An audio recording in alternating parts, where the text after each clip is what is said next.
What's up, guys? It's James back again, and this weekend we had a crazy nationals. And now this is going to be one near and dear to my heart because it was won by this crazy combo frog deck that I have up here on the screen that we've been calling Dream Frogs, won by my teammate and associate Bronte. Great guy, shout out to him. And you can catch an early cameo of him on our Vegas video. He was our Tengu plant player. So this is actually his second Ultimate Time Wizard top, putting him in the leagues of myself and Fraser Smith and HT19, all these other guys. But point being, Bronte took this deck to the top, and I'm super proud of him. But this is also a deck that I helped build to test a lot, and so although our lists ended up differing, I've been playing this list at tournaments over the past 2 months, and I really helped develop it. Not take anything away from him, of course, but it is something I worked on quite a bit, and I thought it would kind of work well to just give an explanation, because I think people are probably pretty confused, never seen a list like this exactly before. Unfortunately, due to the global outage, I cannot board my flight, so I was not able to actually go and pilot this deck. This was again, not Bronte's exact list, but a very similar deck was the one I was planning on playing. So it's kind of bittersweet, but I'm very proud of him. And I do feel validated that, I think my deck choice was correct. And Bronte is kind of a man of few words in the deck profile, so I figure we can elaborate a little bit. So, viewers of the channel will remember that a few weeks ago, I had this top 8 of a Gamer's Choice Ultimate Highest tournament, and I said I wanted to keep my deck secret because I was playing a kind of combo frog oriented deck. Well, yeah, I think you can all put 2 and 2 together, and this was the deck that I had been working on. And so that list, just so you can see some of the changes and also see how it's evolved, because that's kind of something I want to delve into in this video. This was the list I played in that tournament, and in general, those are some of the differences that I would say set my list apart from Bronte. I was not on Salvage, I was on Triple Avarice, and I was on Lad main deck. I wasn't on the double chunk synchron as he was, and a few other differences throughout. I was on Flip Flop for a long time. I wasn't on it in this tournament. It's also on Econs, etc. We can go over some of the differences as we go. But to really think about when this deck first took off, we got to go back a couple months. And what's funny is I've noticed a lot of people comparing it to the UK Nationals Frog list, and believe me, I definitely am aware of that deck. I think this is a very cool deck, and I am sad to say I haven't been able to test it. I've just been kind of very invested in testing my own deck, and I do think that the lists are pretty different in the way they want to achieve, I guess, maybe similar goals of comboing off with FISHBORG. But this deck, I don't have the exact date of the UK Nationals, but what I can tell you for sure is that there was an EWCQ, a big tournament on Format Library, that happened. This says it finished June 10th, or maybe that's when it started.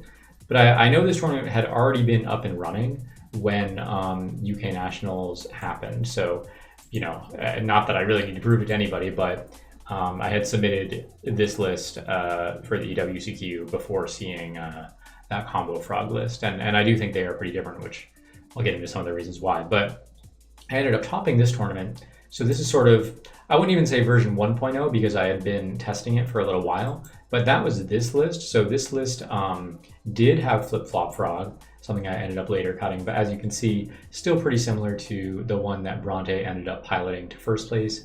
I was still messing with this Dandelion. We did both end up playing the one draw trap, his Jar versus my Legacy, but overall relatively minor changes. And yeah, so initially I think it's just always been kind of bouncing around the back of my head that I'm a Frog FTK guy, right?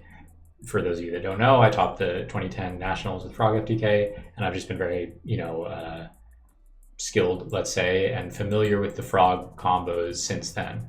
And that deck was so OP, partially because FISHBORG was so crazy. I mean, Ronin Totem let you do everything for free, yes, but FISHBORG and Sub is the closest thing we got to those combos. So even when I was playing the Fish deck from months ago at the Richmond Ultimate Time Wizard that I got second at, I stopped using the deck shortly after that. but it was always kind of in the back of my mind, and even back to when I was starting to play Edison, that there's got to be some kind of like combo frog version, but that still is like a little more mid-range. And I guess that's kind of what I sought out to accomplish. So you're not playing, as many bricks as you would in in fish. That deck's playing like, the eel, the Tongo, or level 4 Oystermeisters, multiple Fishborg, and the coelacanths themselves, which can kind of be bricks. And maybe you sort of need to play things like Moray to make sure you don't draw them. Whereas like this deck's playing some amount of bricks. Like you could say the Death Frog's kind of a brick, the Unifrog you don't really want to draw, but that's obviously not such a big deal. The Fishborgs that you do want to see, but you don't necessarily want to draw early, flip-flop. But it's certainly much less, and those cards are much more easily converted than you would have in the fish deck. So I thought that, you're sacrificing some of the sort of top-end power because you're not able to just straight up OTK them with like colossal double armory type stuff. But even when I was playing the fish deck, I would notice that some of the games that I would win or feel most dominant is when I just resolved early substitute stuff and was kind of like winning off that stuff alone. So with that in mind, I was kind of like, well, if the substitute is really what's carrying the deck, why don't I lean more into that and, cut some of the bricky fish stuff, and maybe the sub stuff is just strong enough to win on its own. And I mean, more or less, that was sort of the whole concept of the deck. And that is why I do compare it to the UK Nats Frogs deck, because those guys, when I saw them talk about it, they really are just talking about abusing substitute. And it's my firm belief that, a lot of people think of frogs as enabling an engine like monarchs or heroes or whatever, but I just think that substitute itself is just such an absurd card. You leave it on the field for multiple turns, it just gains advantage every turn. Really, really strong. And just so that alone, when you apply the additional frogs, that's what gives you the ability to let substitute not just be a defensive option. You can get out Death Frog and run something over, which really does come up a lot.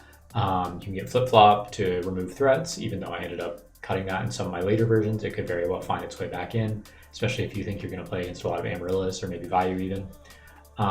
But yeah, I mean, maybe the coelacanth stuff, I still think that deck has a lot of potential too, the straight up fish deck, but if you don't, it might just be overkill. Like if you can win games off the frog stuff and the monarchs and have a little more versatile game plan, then you don't need those extra bricks.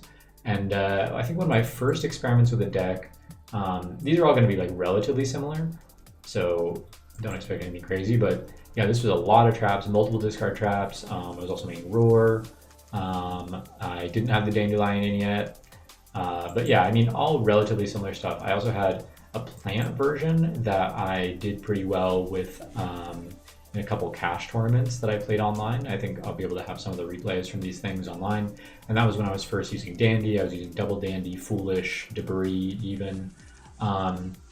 This was pretty cool, and that's kind of where I found like Dandy itself was actually like pretty good. Like even though I ended up cutting kind of like the plant engine, I wasn't playing Lone Fires or anything, but I found that to be pretty good, just like end phase using a discard trap that can set up your substitute for the turn. Obviously Bronte did not choose to play that at the end of the day, but I still think it's a strong option. And yeah, of course, shout out to people like Ronak as well that have been experimenting with weird frog lists and higher trap counts and just different ways to approach the deck. And I do think that frogs in general have been trending towards more and more traps. And that was something that I definitely wanted to incorporate into this because really your ideal payoff card is Avarice, as opposed to the hero deck, which is using something like a Miracle Fusion. You're a lot of the frog decks, you're trying to thin your deck as much as possible. You send all the frogs to grave, and then your deck is really just stacked with, in this case, you'd be sending everything, right? So you just are going to have kind of bombs left in theory, right?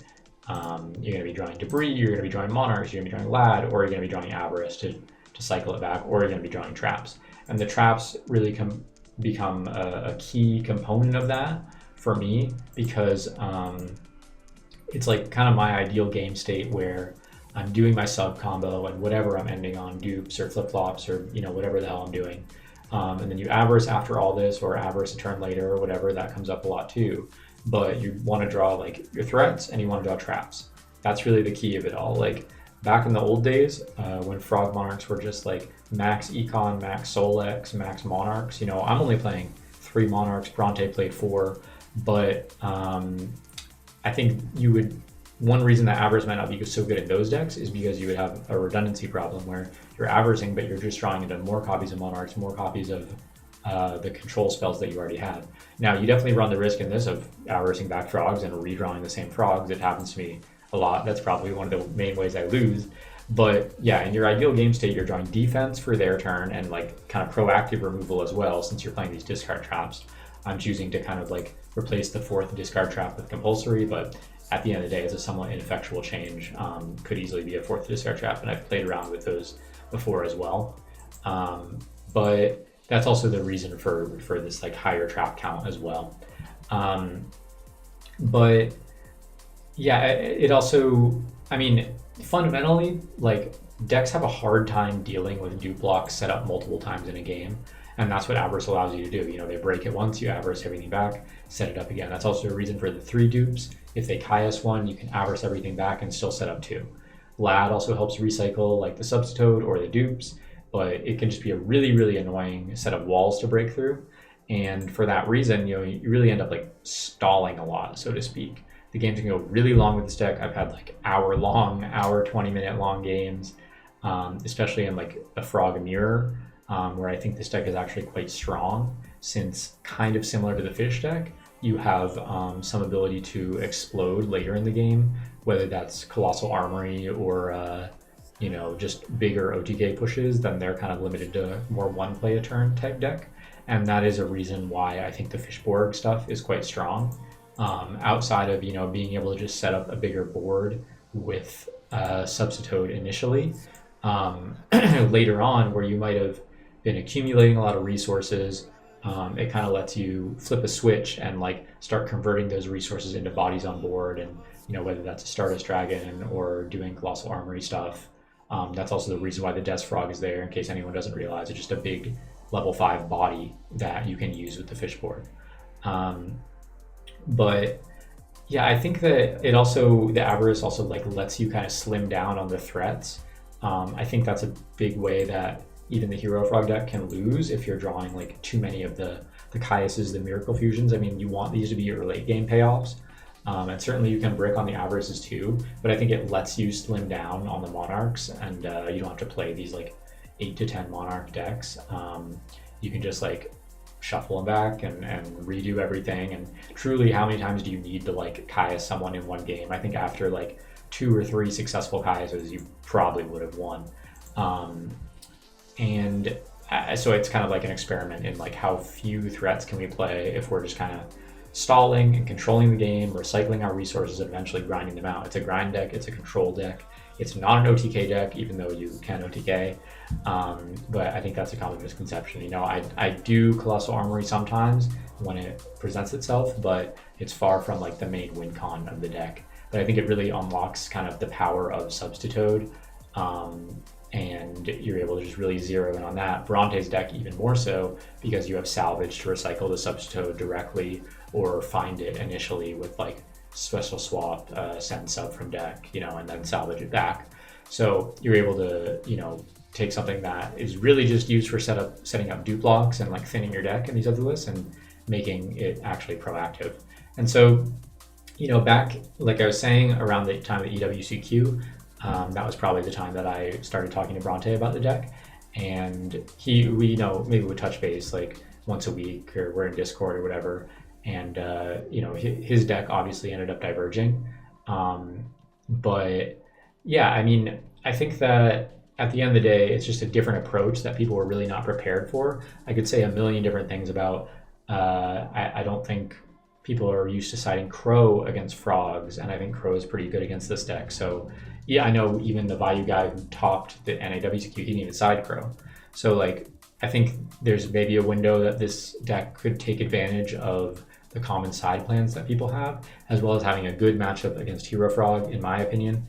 and a pretty good matchup against Vayu. I don't love the Blackwing matchup, but that's also where kind of other people's matchup experience might get the best of them. But it's a super explosive deck, and I think, yeah, you could just summarize it as like stalling with the frogs until you find Fishborg. That's also why Bronte, I think, elected to play 2, and then you're able to make controlled pushes as you like convert your resources or make jump synchron into Brio. That's also why he played 2 of that. And you know, just a few words on the side. I think Kaiku is really cool for hedging up the Vayu matchup. I know other people have been playing things like DD Assailant, but in my mind, at least for Vayu specifically, I understand Assailant can work against other decks better than Kaiku can.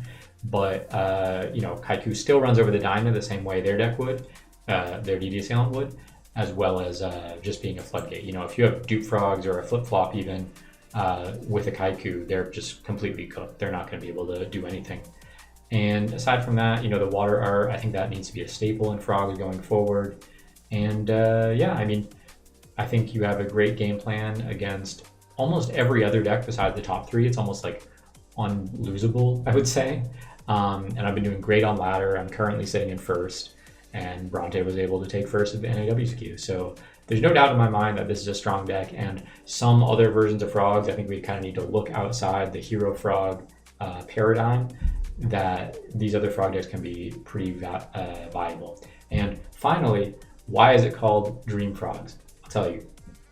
It was told to me by some Italian players that they were discussing this deck in their server a couple weeks ago as I was playing it in War League and on ladder, and they needed a kind of name for it, and they came up with what is it, Sonyo Frogs. I have it here. Yeah, Sonyo Frog. And it's kind of an inside joke with them saying, oh, like, that deck is a dream. I would love to play this deck. He plays it so well, it's like a dream. But the name, I love the name. I think it just stuck. And so that was how they referred to it. So that was what I elected to call it. And yeah, FISHBORG Frogs, Dream Frog, whatever you want to say. It doesn't really matter to me. But I do think that these more combo frog hybrid decks have a lot of potential, really scary decks to play against, especially if you're not used to it. And I think Bronte was able to take a lot of people by surprise. Sad I couldn't do it myself, of course, but if it couldn't be me, I'm happy it was a close friend. So shout out to Bronte getting that big substitute. Shout out to everyone who did well to NAWSQ. There will be more events that I will be at. I was looking forward to meeting a lot of you, so be it. But peace, guys. Have a good one, and hope you like the deck. We'll do more content on it soon. You can rest assured. Peace.